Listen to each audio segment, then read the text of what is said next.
For more than a century, Americans have understood performance through a familiar language: horsepower, torque, displacement, launch control, and the raw violence of tires clawing into asphalt. But a claimed 0 to 60 miles per hour run in 0.9 seconds does not belong to that old language. At that point, a car is no longer simply accelerating. It is attacking the boundary between automotive engineering and controlled ballistics. You're asking a machine that weighs roughly 2 tons to reach highway speed in less time than it takes the human body to fully react. That is not just a performance number. That is a direct challenge to tire friction battery discharge chassis, rigidity, aerodynamic stability, and human physiology. This is why the Dreame Next 01 Jet Edition matters.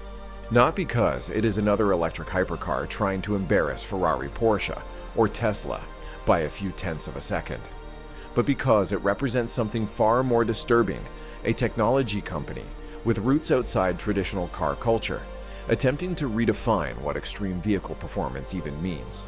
And if that definition changes, Detroit does not just face a faster car. It faces a new kind of industrial opponent. The uncomfortable truth about extreme acceleration is that horsepower has never been the final boss. For decades, automakers chased bigger engines, stronger motors, wider tires, smarter traction control, and more aggressive launch software. Detroit did it with V8 muscle. Europe did it with exotic engines and racing-derived chassis. Tesla did it by proving that electric torque could arrive instantly, brutally, without waiting for revs to build. But all of them eventually run into the same invisible wall: the tire. A street-legal tire can only transfer so much force into asphalt before grip turns into smoke. You can feed a car more power. You can make the motor stronger. You can make the software faster. But the contact patch between rubber and road remains brutally small. It is the size of a human hand trying to hold back a storm. That is why the 0.9-second claim is so disruptive. It suggests that Dreame is not merely trying to improve the old acceleration formula. It is trying to escape it. Traditional EV performance still depends on pushing torque through the wheels. But once the tires become the bottleneck, every extra horsepower becomes less useful. At a certain point, the vehicle is not limited by the motor anymore. It is limited by how much punishment the road surface can accept before the tires surrender. To break through that ceiling, the machine has to stop behaving like a normal car. It has to find thrust somewhere else. This is where the Dreame Next 01 Jet Edition leaves the normal EV battlefield. A conventional electric car, no matter how powerful, still has to send torque through the wheels. The motor spins, the tire bites, the road pushes back. That is the old contract between vehicle and pavement. Dreame's concept attempts to break that contract. According to the presentation described in the original transcript, the Jet Edition uses twin solid-fuel rocket boosters integrated into the rear carbon fiber structure. Instead of relying only on the tires to pull the car forward, the system adds direct thrust from behind the vehicle. In other words, it does not simply ask the tires to work harder. It bypasses the tires as the only source of forward motion. That is the real shock. A rocket-assisted launch changes the physics of acceleration. The vehicle is no longer just fighting for grip through 4 contact patches. It is being shoved forward by an external thrust source closer in spirit to aerospace engineering than to traditional drag racing. The original claim points to roughly 100 kilonewtons of active thrust and an ignition response around 150 milliseconds. If those numbers are even close to the stated concept, they explain why this machine sounds less like a car and more like a controlled explosion with wheels attached. For American performance culture, this is a psychological rupture. A Dodge Hellcat, a Tesla Plaid, or a Corvette ZR, one still belongs to the same broad family of machines. They may be extreme, but they remain tire-driven automobiles. A rocket-assisted EV concept does something different. It tells the industry that the next frontier of acceleration may not come from bigger engines, better gearboxes, or stronger electric motors. It may come from refusing to obey the old rules of propulsion altogether. But making thrust is not the hardest part. The real engineering nightmare begins after the rocket fires.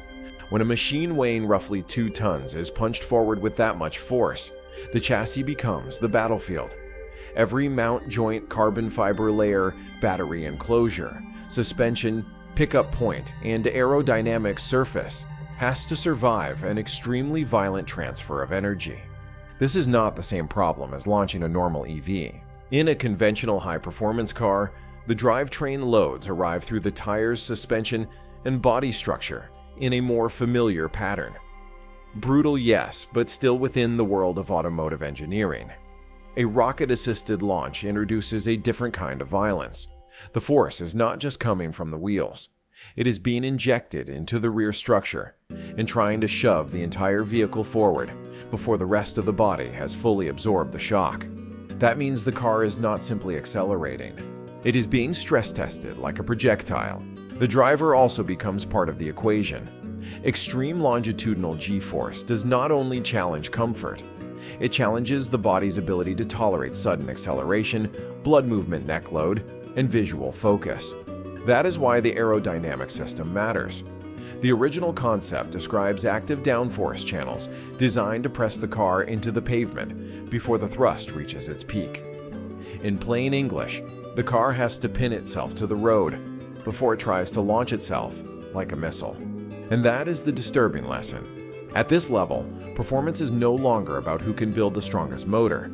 It is about who can prevent the machine from tearing itself apart during the first second. The rocket system gets the headline, but it is not the whole story. Even if you remove the boosters completely, the Dreame Next 01 is still being framed as an extreme electric platform built around a brutal quad motor foundation. According to the original transcript, the base architecture produces about 1,399 kilowatts, or roughly 1,900 horsepower, delivered through 4 independently controlled electric motors. That matters because this is not the same as a traditional dual-motor EV. A dual-motor layout can be extremely fast, but it still manages power in broad zones. Front axle, rear axle, left side, right side, software split, mechanical compromise. A true quad-motor layout changes the vehicle into something closer to a 4-limbed machine. Each wheel becomes its own power unit, its own traction event, its own decision point. If the front left tire begins to lose grip, the system does not need to reduce power everywhere. It can cut or reshape torque at that exact corner, while feeding more usable force to the wheels that still have traction. That is not just acceleration. That is digital control over the car's physical behavior. For Detroit, this is where the warning becomes serious. American performance has always respected mechanical strength, big displacement, strong axles, durable transmissions, heavy-duty driveline hardware. That philosophy built legends. But quad-motor EV control attacks performance from another direction. It does not ask one central drivetrain to dominate the road. It asks software to negotiate with the road thousands of times per second. This is why the Next 01 concept feels larger than a stunt. The rocket boosters may create the spectacle, but the quad motor system represents the deeper industrial threat, a future where performance is no longer defined by one heroic engine, but by 4 electric machines controlled by a central brain fast enough to make mechanical reflexes look slow. But raw power is only the beginning of the problem. In the EV world, producing a huge number on paper is not the same as surviving repeated violence in the real world. A motor can advertise monstrous output. An inverter can promise brutal current delivery. A battery can claim extreme discharge capability.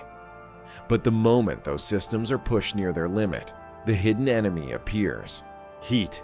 Heat is where many electric performance dreams collapse.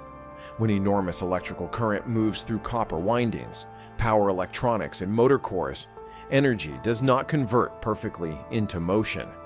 Some of it becomes waste heat. And if that heat is not removed fast enough, the machine begins to protect itself. Power drops. Performance fades. The spectacular number becomes a short-lived trick. That is why the cooling architecture matters.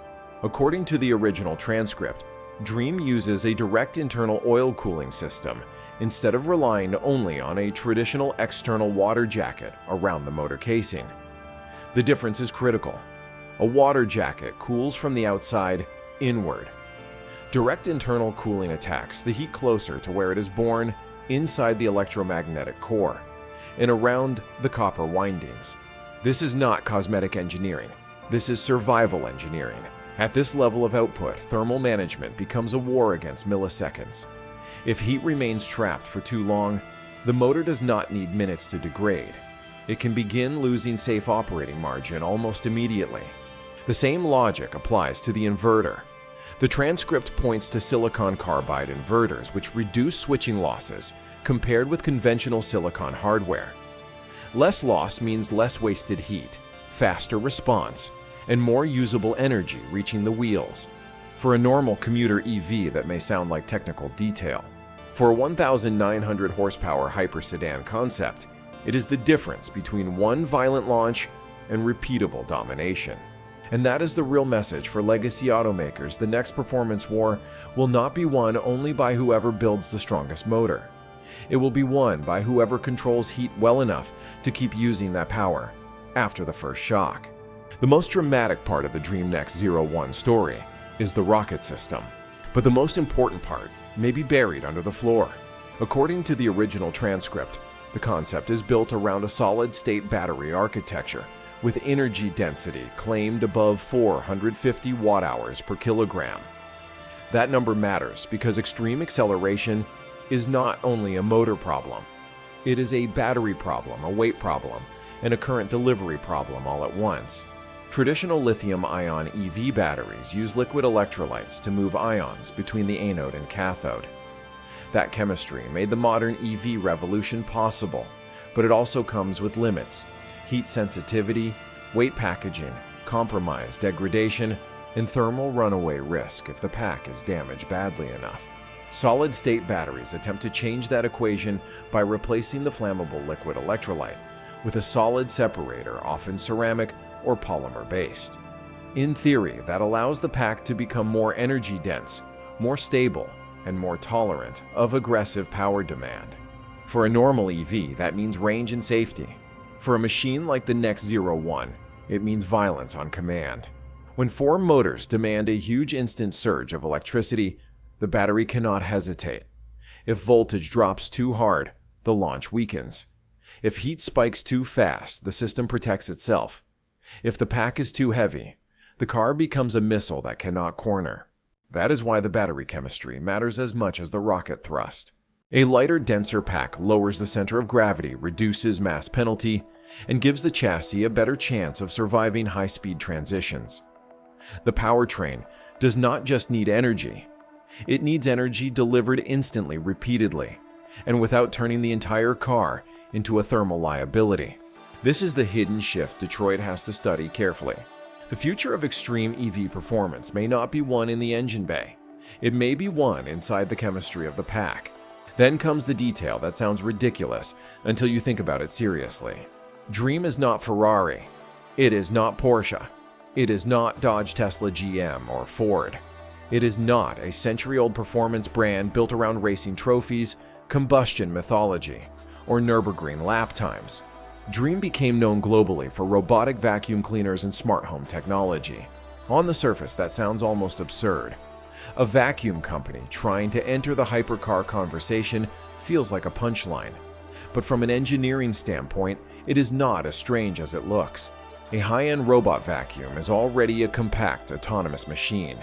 It uses LiDAR to scan rooms, builds maps in real-time processes, spatial data avoids obstacles, manages electric motors, and constantly corrects its path through software. In miniature form, that is already a mobility platform.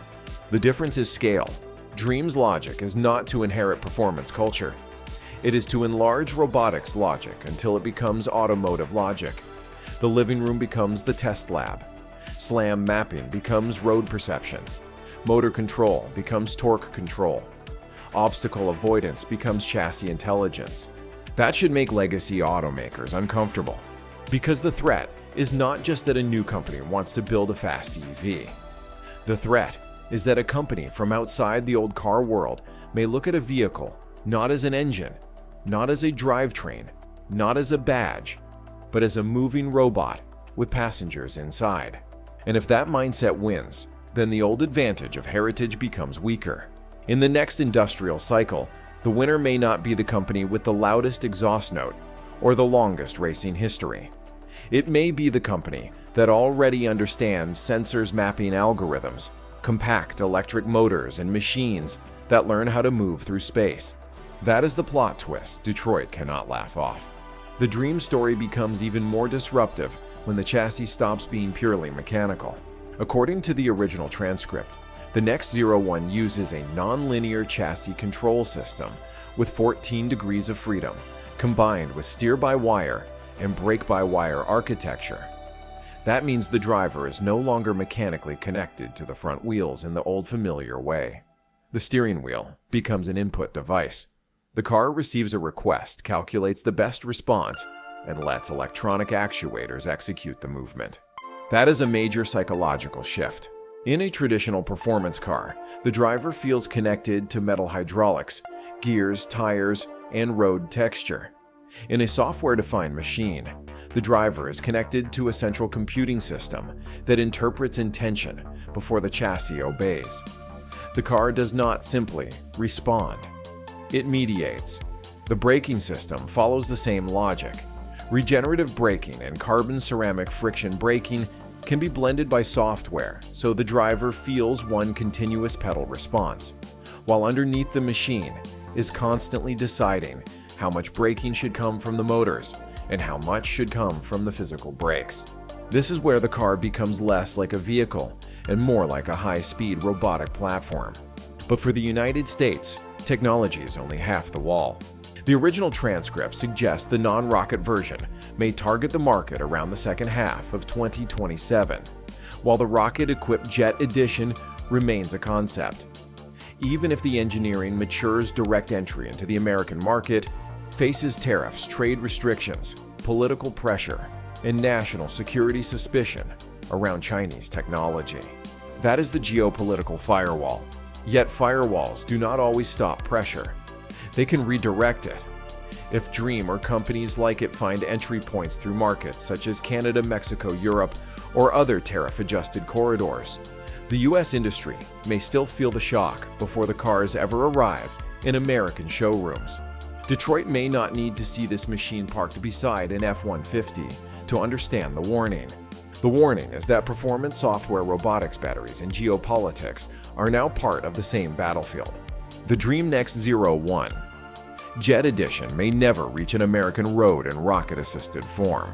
It may remain a concept, a technological provocation, a machine built more to demonstrate capability than to obey traffic law. But dismissing it because of that would be a mistake, because the real message is not the rocket. The real message is the convergence. Robotics companies are entering mobility. Battery chemistry is becoming a performance weapon. Software is replacing mechanical reflex. Chassis control is moving from steel linkages to algorithmic command.